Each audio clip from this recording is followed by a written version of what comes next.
ZEE5 ಇರುವಾಗ ನೀವು ನಿಮ್ಮ ನೆಚ್ಚಿನ ಶೋಗಳನ್ನ ಎಂದಿಗೂ ಮಿಸ್ ಮಾಡಿಕೊಳ್ಳುವುದಿಲ್ಲ. ಅದು ಸಂಪೂರ್ಣ ಉಚಿತವಾಗಿ.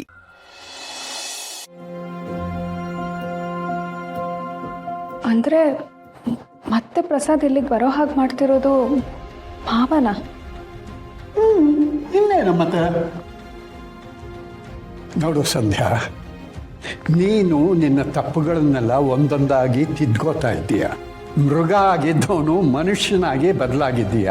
ಹೀಗೆ ಬದಲಾಗೋರ್ನ, ತಪ್ಪುಗಳನ್ನು ತಿದ್ದುಕೊಳ್ಳೋರ್ನ ಈ ದತ್ತ ಯಾವತ್ತೂ ಮೆಚ್ಕೋತಾನೆ ಕಣೋ.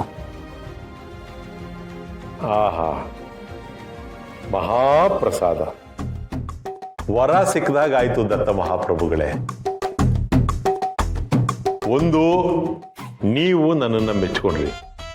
ಎರಡನೇದು, ಎಲ್ಲೋ ಇದ್ದು ನನ್ನ ಮಗ ಸಿಕ್ಕಿ ಈಗ ಅವನು ವಾಪಸ್ ಬರ್ತಿದ್ದಾನೆ. ಮೂರನೇದು, ಮಗ ಸೊಸೆ ಜೀವನ ಸರಿ ಹೋಗ್ತಾ ಇದೆ. ಇದಕ್ಕಿಂತ ಆನಂದ ಇನ್ನೇನು ಬೇಕು ಬದುಕಲ್ಲಿ? ಆನಂದ, ಪರಮಾನಂದ. ಇದು ಬದಲಾಗಬೇಕು.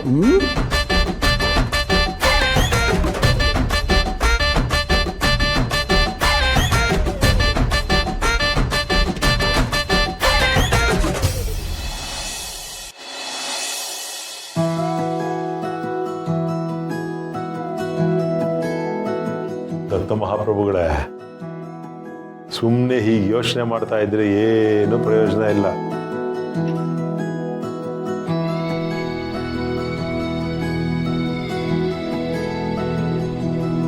ಪೊಲೀಸ್ನವ್ರನ್ನ ನಂಬಿದ್ರು ಏನು ಕೆಲಸನೂ ಆಗೋದಿಲ್ಲ. ನಾವೇ ಏನಾದರೂ ಮಾಡಬೇಕು. ಇಷ್ಟೊತ್ತಿಗೆ ಆ ರೌಡಿಗಳು ಸಿಕ್ಕಿದ್ದಿದ್ರೆ ಶಾರ್ವರಿ ಬಣ್ಣ ಬಯಲಾಗಿರೋದು. ಜುಗ, ನಮ್ಮ ರವೀಂದ್ರನ ಸಾವಿಗೆ ನ್ಯಾಯ ಸಿಗಬೇಕು. ಆ ಶಾರೂರಿಗೆ ತಕ್ಕ ಶಿಕ್ಷೆ ಆಗಬೇಕು. ಇದಾಗಬೇಕು ಅಂತಂದರೆ ಆ ರೌಡಿ ಸಿಗಬೇಕು. ಆಗ ಅವಳು ತಪ್ಪಿದಷ್ಟೇ ಅಂತ ಕಾನೂನು ಹೇಳುತ್ತೆ. ಅದಾದ ಮೇಲೆ ಅವಳು ಮಾಡಿರೋ ಪಾಪದ ಕೆಲಸಗಳನ್ನೆಲ್ಲ ಅವ್ರ ಮನೆಯವ್ರಿಗೆ ಹೇಳಿದ್ರೆ ಅವರು ಅದನ್ನು ಒಪ್ತಾರೆ. ಆದರೆ ಈಗ ನಮ್ಮ ಕೈನಲ್ಲಿ ಸಾಕ್ಷಿಗಳಿಲ್ಲ. ಆಗ ಸಿಕ್ಕಿರೋ ಸಾಕ್ಷಿಗಳು ಸಾಕಾಗ್ತಿಲ್ಲ. ಏನು ಮಾಡೋದು ಅಂತಲೇ ತೋಚ್ತಾ ಇಲ್ಲ. ಅವಳನ್ನು ಹೀಗೆ ಬಿಟ್ಟರೆ ಅವಳು ಸುಮ್ಮನೆ ಇರಲ್ಲ. ಒಂದಲ್ಲ ಒಂದು ಅನಾಹುತ ಮಾಡ್ತಾನೆ ಇರ್ತಾಳೆ. ಈ ಆಕ್ಸಿಡೆಂಟ್ ಕೇಸ್ ಮುಗಿಯೋದು ಯಾವಾಗ? ಶಾರ್ವರಿ ಅವರಿಗೆ ಶಿಕ್ಷೆ ಆಗೋದು ಯಾವಾಗ? ಪಾಪ ರವೀಂದ್ರ ಅವರ ಆತ್ಮಕ್ಕೆ ಶಾಂತಿ ಸಿಗೋದು ಯಾವಾಗ? ಒಂದು ಗೊತ್ತಾಗ್ತಾ ಇಲ್ಲ. ಏನ್ ಮಾತಾಡ್ತಾ ಇದ್ದಾರೆ ಇವರು? ಆಕ್ಸಿಡೆಂಟ್ಗೂ ಶಾರ್ವರಿಗೂ ಏನ್ ಸಂಬಂಧ? ನಾವೇ ಆ ರೌಡಿನ ಹುಡುಕಬೇಕು. ಶಾರ್ವರಿನೇ ಆಕ್ಸಿಡೆಂಟ್ ಮಾಡಿದ್ದು ಅಂತ ಪ್ರೂವ್ ಮಾಡಬೇಕು.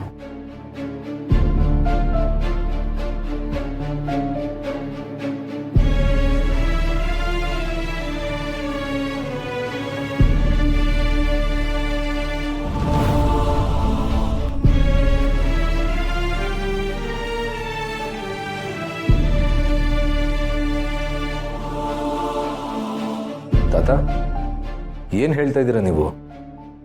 ಆಕ್ಸಿಡೆಂಟ್ ಮಾಡಿದ್ದು ಶಾರ್ವರಿನ? ಅಂತೂ ಈ ವಿಷಯ ನಿನಗೂ ಗೊತ್ತಾಗೋಯ್ತಲ್ಲ. ಹಾಗೆ ನೋಡಿದ್ರೆ ಈ ವಿಷಯ ಮೊದಲು ನಿನಗೇ ಗೊತ್ತಾಗಬೇಕಾಗಿತ್ತು. ಯಾಕೆಂದರೆ ಇದರಿಂದ ಶಿಕ್ಷೆ ಅನುಭವಿಸ್ತಾ ಇರೋದು ನೀನು. ಏನ್ ಹೇಳ್ತಾ ಇದ್ದೀರಾ ತಾತ? ನನಗೊಂದು ಅರ್ಥ ಆಗ್ತಿಲ್ಲ.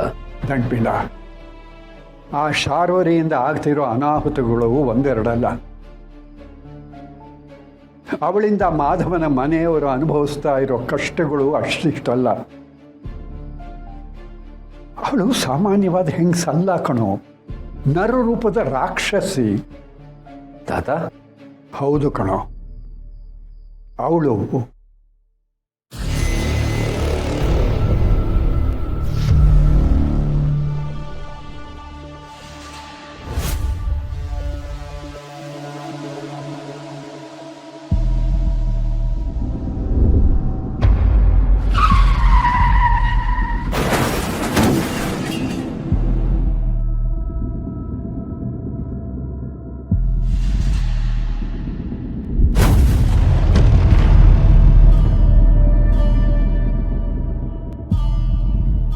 ಅಂತವಳನ್ನ ನೀವು ಇಲ್ಲಿವರೆಗೂ ಬಿಟ್ಟಿದ್ರಲ್ಲ ತಾತ, ಅದೇ ದೊಡ್ಡ ತಪ್ಪು.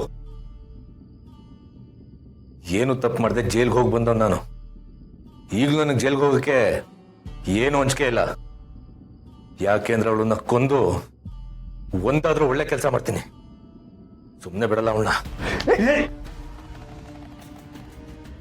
ಇಲ್ಲ ದಂಡ್ಪಿಂಡ, ಈ ಕೋಪ ಆವೇಶದಿಂದ ಏನು ಸಾಧಿಸೋಕ್ಕಾಗೋಲ್ಲ ಕಣೋ. ನಾನು ಸಾಧಿಸೋದಕ್ಕೆ ಹೋಗ್ತಿಲ್ಲ ತಾತ, ಸಾಯಿಸಕ್ಕೆ. ಅಮ್ಮಂಗೆ ತೊಂದರೆ ಕೊಟ್ಟು ಆ ಮನೆಯವ್ರ ಪ್ರಾಣ ಜೊತೆ ಆಟ ಆಡಕ್ ನಿಂತಿದ್ದಾಳೆ ಅಂತಂದ್ಮೇಲೆ ಅವಳನ್ನ ಬದುಕಕ್ ಬಿಡ್ಬಾರ್ದು.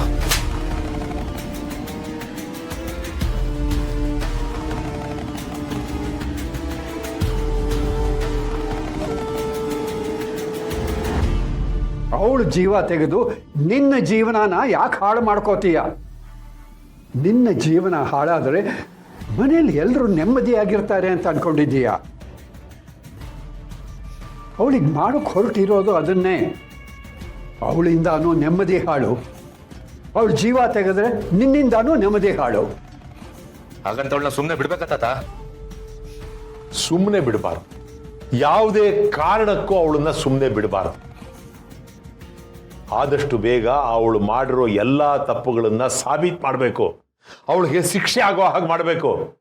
ಅದಕ್ಕೆ ತಾನೇ ಸಮರ್ಥ ದತ್ತ ಮಹಾಪ್ರಭುಗಳು ಇಷ್ಟೊಂದು ಒದ್ದಾಡ್ತಾ ಇರೋದು. ನೋಡೋ ದಂಡ್ಪಿಂಡ, ಆ ಶಾರ್ವರಿನ ಆ ಮನೆಯವರು ಸಂಪೂರ್ಣವಾಗಿ ನಂಬಿದ್ದಾರೆ. ನಾನೇನೋ ಒಂದಷ್ಟು ಸಾಕ್ಷಿಗಳನ್ನ ಕೂಡ ಹಾಕಿದ್ದೀನಿ.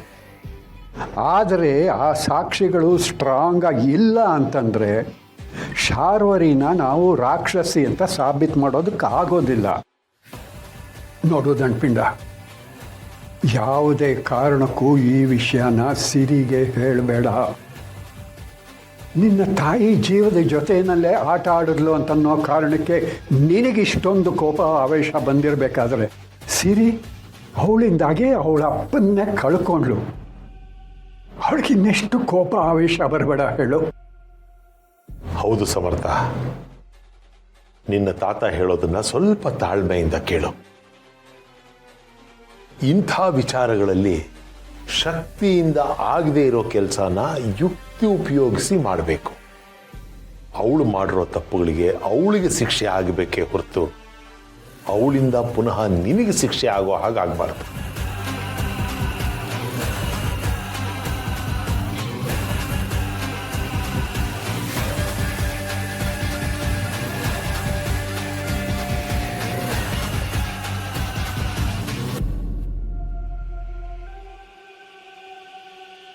ZEE5 ಆಪ್ ಡೌನ್ಲೋಡ್ ಮಾಡಿ ಎಲ್ಲಾ ಸಂಚಿಕೆಗಳನ್ನು ಸಂಪೂರ್ಣ ಉಚಿತವಾಗಿ ನೋಡಿ.